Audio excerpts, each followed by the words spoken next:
Hello dear student, अस्सलाम वालेकुम। I am तालिब हुसैन। आप देख रहे हैं साइंस लेक्चर विद तालिब हुसैन। उम्मीद है कि आप बिल्कुल ठीक ठाक होंगे।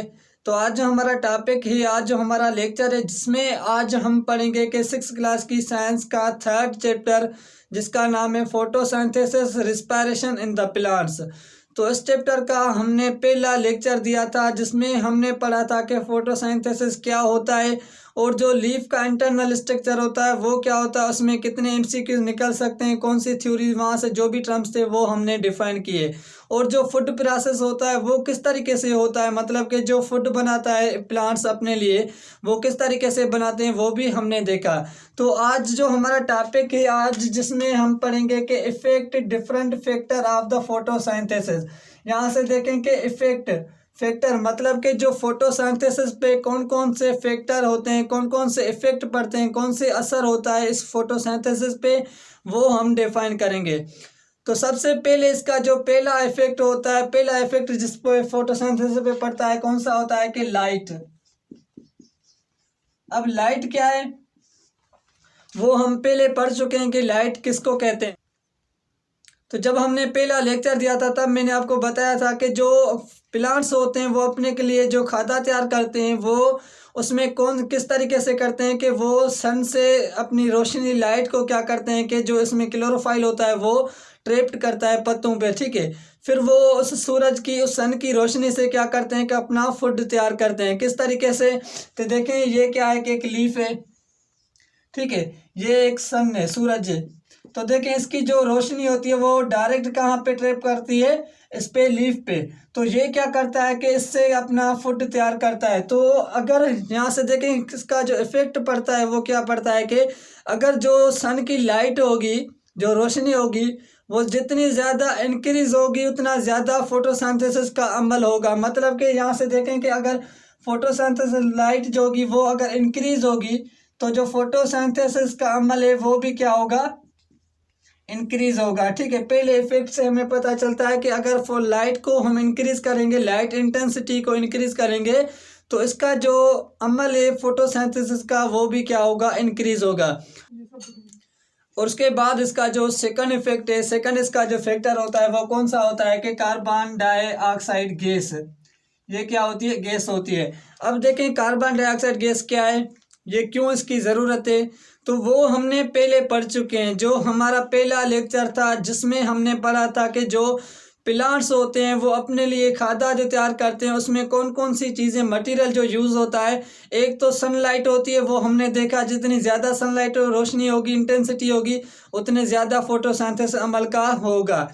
उसके बाद सेकंड पॉइंट देखें कि कार्बन डाइऑक्साइड गैस ये भी क्या है कि प्लांट्स के लिए ज़रूरी होती है, एक मेन फैक्टर है, ये एक इम्पॉर्टेंट फैक्टर है जो मतलब कि ज़्यादा ज़रूरी होता है, इम्पॉर्टेंट होता है किसके लिए, प्लांट्स को अपना फूड तैयार करने के लिए। अब कार्बन डाइऑक्साइड जो होती है वो एयर में कितना परसेंट रहती है, एयर में जो कार्बन डाइऑक्साइड गैस होती है वो 0.037% होती है, 0.04%, मतलब कि ये इतनी एयर में होती है, ठीक है।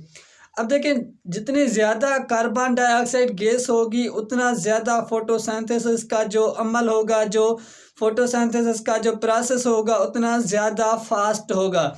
तो हम कह सकते हैं कि कार्बन डाइऑक्साइड गैस जितनी ज़्यादा होगी, CO2 जितनी ज़्यादा हम इंक्रीज करेंगे उतना ज़्यादा ही फोटोसिंथेसिस का जो अमल है वो भी क्या होगा कि इंक्रीज होगा, फास्ट होगा, ठीक है। उसके बाद इसका जो थर्ड फैक्टर है, थर्ड फैक्टर में हमने पढ़ेंगे, तो इसका जो थर्ड फैक्टर है कौन सा है कि टेम्परेचर। ये हमने पहला, सेकंड और उसके बाद थर्ड। अब टेम्परेचर क्या होता है, टेम्परेचर, ठीक है।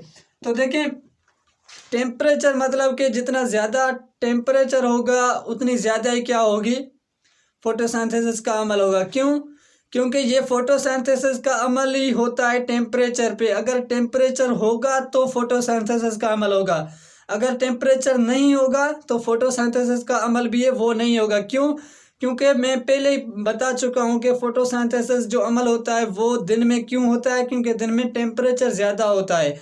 अगर नाइट में क्यों नहीं होता, तो नाइट का जो अमल में वो टेम्परेचर क्या हो जाता है कि लो हो जाता है। लो होने की वजह से ये फोटोसिंथेसिस का अमल नहीं होता। अब हमने तो देखा कि फोटोसिंथेसिस का अमल जो है वो टेम्परेचर जितना ज़्यादा इंक्रीज़ करेंगे, जितना ज़्यादा टेम्परेचर इंक्रीज़ करेंगे उतना ज़्यादा इसका जो फोटोसिंथेसिस का अमल होगा वो भी क्या होगा, इंक्रीज़ होगा। ठीक है, इंक्रीज़। अब नॉर्मल टेम्परेचर इसका कितना होता है, ये हमसे क्वेश्चन है। आपको एमसीक्यूज आ सकता है कि फोटोसिंथेसिस का जो अमल होता है वो नॉर्मल टेम्परेचर कौन से पे किससे मतलब कि कहाँ से स्टार्ट होता है किस तक होता है। तो एमसीक्यूज में आप बता सकते हैं कि 25 से लेके 25 सेंटीग्रेड से लेके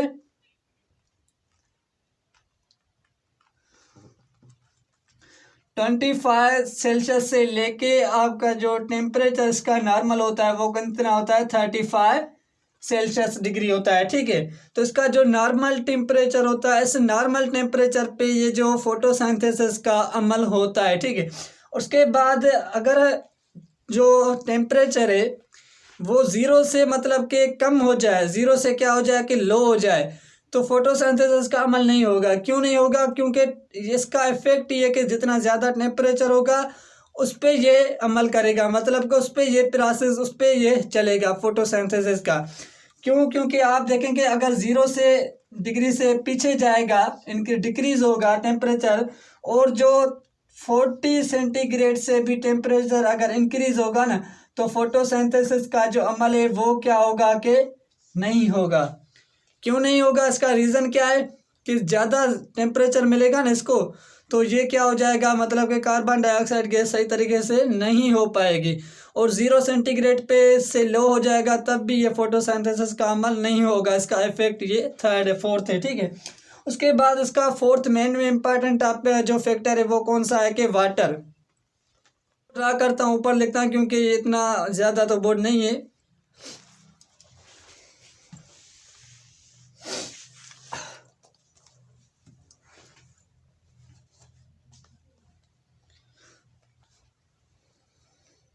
तो ये आपने देखा कि इसके ये फैक्टर हैं। उसके बाद हम चलते हैं कि जो मतलब कि जो हमारे ये क्या है कि प्लांट्स हैं, प्लांट्स का जो लीफ है ना वो एक बेहतरीन टाइप का बना हुआ है, जो पत्ता है प्लांट्स का वो एक बेहतरीन टाइप का बना हुआ है। उसके कौन कौन से ऐसे इफेक्ट हैं जो मतलब कि प्लांट्स के लिए ज़्यादा इम्पॉर्टेंट चीज़ें हैं वो हम देखते हैं। तो देखें, अब हमारा टॉपिक जो है वो है कि structure of leaf settle photosynthesis. तो जो स्ट्रक्चर है ना लीफ का वो क्या है कि एक बेहतरीन टाइप का बना हुआ है। क्यों बना हुआ है, क्योंकि इसकी वजह से बहुत सारे जो रिएक्शन हो रहे हैं, जो फोटोसिंथेसिस हो रही है वो इसकी वजह से हो रही है। कौन सी, पहला हम यहाँ से देखें पॉइंट्स कौन सी पढ़ेंगे कि जो पहली पॉइंट है इसमें कि स्ट्रक्चर जो लीफ का जो स्ट्रक्चर होता है वो क्या होता है कि थिन होता है। इसकी क्या वजह है कि स्ट्रक्चर ऑफ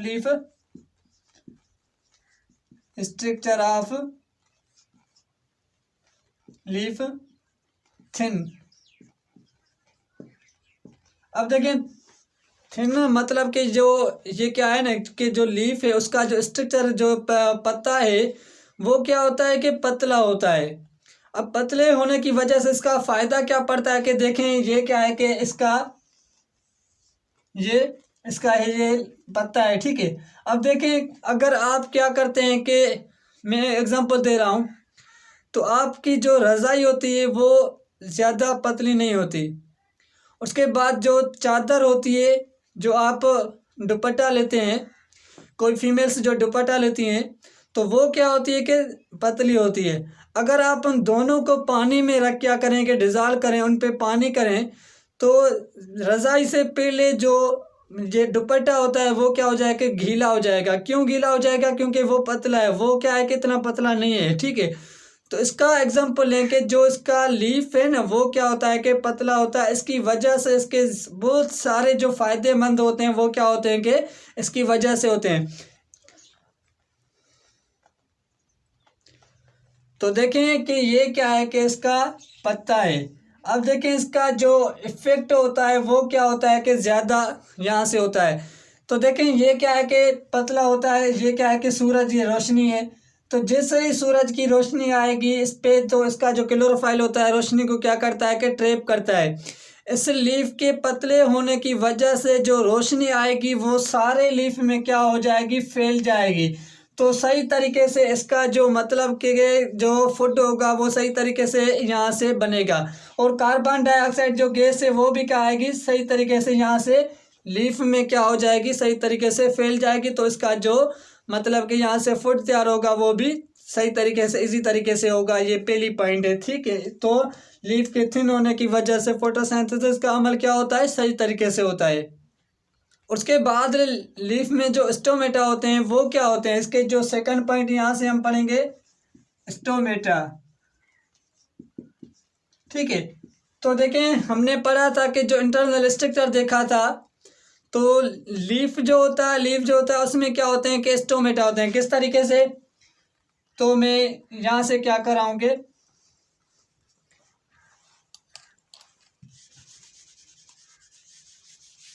तो देखें ये इसका क्या है कि पत्ता है, और इस पे क्या होते हैं कि यहाँ से स्टोमेटा होते हैं। क्या होते हैं, स्टोमेटा होते हैं। अब स्टोमेटा का क्या फ़ायदा होता है, तो यहाँ से जो स्टोमेटा का फ़ायदा ये होता है कि जो स्टोमेटा में क्या होते हैं कि ये कार्बन डाइऑक्साइड गैस होती है, और यहाँ क्या होता है कि वाटर होता है।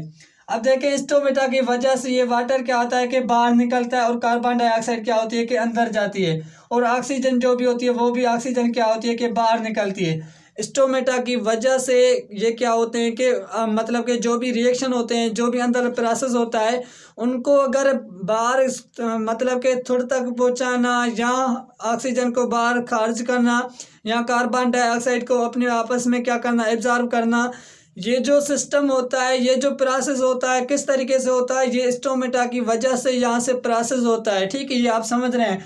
अगर आपसे एमसीक्यूज आ जाए कि जो मतलब कि ये खाद्य तैयार करता है, वाटर को बाहर निकालता है, या ऑक्सीजन को बाहर निकालता है, या कार्बन डाइऑक्साइड को ऑब्जर्व करता है, वो कहाँ से करता है, तो आप बता सकते हैं कि वो स्टोमेटा की वजह से करता है। स्टोमेटा की वजह से क्यों करता है, ये भी हमारे पास रीज़न है। रीज़न ये है कि अगर वाटर में ये स्टोमेटा जो होता है वो फुल हो जाते हैं, तो ये क्या हो जाते हैं, ओपन हो जाते हैं। फिर क्या होता है कि रात के वक्त जब ये फोटोसिंथेसिस का अमल नहीं होता तो ये सिकुड़ जाते हैं, फिर वो क्या हो जाते हैं कि ऑफ हो जाते हैं। फिर ये ऑक्सीजन को खारिज नहीं करते, कार्बन डाइऑक्साइड को बाहर निकालते हैं, वो आगे हम पढ़ते हैं, ठीक है। ये आप समझ रहे हैं इसका सेकंड। और उसके बाद यहाँ से देखें इसमें क्या होते हैं कि वेस्क्यूलर बंडल्स होते हैं। इसमें क्या होते हैं, वेस्क्यूलर बंडल्स होते हैं। अब वेस्क्यूलर बंडल्स क्या है, तो हमने देखा था कि ये क्या है कि इसमें क्या होते हैं कि वेस्क्यूलर बंडल्स होते हैं।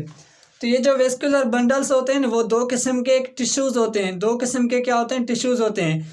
एक टिश्यूज का नाम होता है कि जाइलोम टिश्यूज, और दूसरा आता है कि फिलोएम टिश्यूज। जाइलोम टिश्यूज का क्या काम होता है, जाइलोम टिश्यूज जो वाटर को कैरी करता है, मतलब कि वाटर को पत्ते से जो जड़ें हैं जो थोड़े उस तक पहुंचाना किसका काम होता है, इस टिश्यूज का काम होता है, जिसका नाम होता है कि जाइलम टिश्यू। और दूसरा है कि फिलोएम टिश्यू। फिलोएम टिश्यूज का क्या काम होता है, उसका काम ये होता है कि फूड को कैरी करना, मतलब कि जो पत्ते में फूड बनता है, फोटोसिंथेसिस अमल होता है, उसको मतलब कि जड़ें तक पहुंचाना किसका काम होता है, इस फिलोएम टिश्यूज का काम होता है, ठीक है। ये भी आपको पॉइंट यहाँ से पता चली। तो ये होते हैं इस लीफ की वजह से जो पॉइंट्स थी वो हमने डिफाइन की। तो यहाँ से हम लेक्चर को एंड करते हैं इंशाल्लाह अगले लेक्चर में, जिसमें हम पढ़ेंगे कि रिस्पायरेशन जो अमल होता है, रिस्पायरेशन जो प्रोसेस होता है वो क्या होता है, वो किस तरीके से होता है, इंशाल्लाह वो हम पढ़ेंगे। अगर आपको मेरे चैनल्स या मेरे लेक्चर सही लग रहे हैं, क्योंकि इस चैनल पे आपको केमिस्ट्री के लेक्चर्स, मैथमेटिक्स के लेक्चर, साइंस के लेक्चर, जो भी सब्जेक्ट हैं वो सारे आपको मिलेंगे। तो इनको आप तक रहना, मतलब कि हमारे साथ जुड़े रहने के लिए आपको क्या करना होगा कि सब्सक्राइब करना होगा। अगर आप सब्सक्राइब नहीं भी करते हैं तो कोई बात नहीं, अगर आप करते हैं तो मतलब कि वो भी आपका फ़ायदा है, क्योंकि आपको और लेक्चर्स ज़्यादा मिलेंगे। यहाँ पे इंग्लिश की ग्रामर भी आपको यहाँ से मिलेगी। तो यहाँ से हम लेक्चर को इन करते हैं, इंशाल्लाह अगले लेक्चर में मिलेंगे।